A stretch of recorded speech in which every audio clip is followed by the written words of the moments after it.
Friuli Venezia Giulia has launched a new Sportello Ambiente ed Energia service in Trieste, providing residents and businesses with guidance on environmental programs, funding opportunities and energy-related procedures starting March 2nd. Intanto diciamo che nasce a Trieste ma verrà ovviamente clonato anche nelle altre sedi regionali.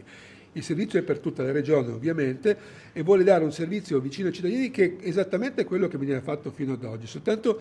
senza andare in pellegrinaggio per i vari uffici avranno un unico punto di riferimento e sarà questo, con un orario dedicato per cui si potrà venire fisicamente e poi un orario molto più elastico, considerare l'ufficio della regione, in cui si potranno chiedere informazioni su tutte le problematiche relative all'assessorato all'ambiente, il quale nel passato era visto un po' così come quello che poteva frenare certe iniziative, oggi invece che ha moltiplicato le linee contributive ed è ogni giorno al fianco dell'impresa, del cittadino e dell'associazione, vuole appunto dimostrare questo in pratica e quindi si potrà praticamente chiedere informazioni su tutte quelle che sono le problematiche inerenti all'assessorato alla difesa dell'ambiente, all'energia e allo sviluppo sostenibile.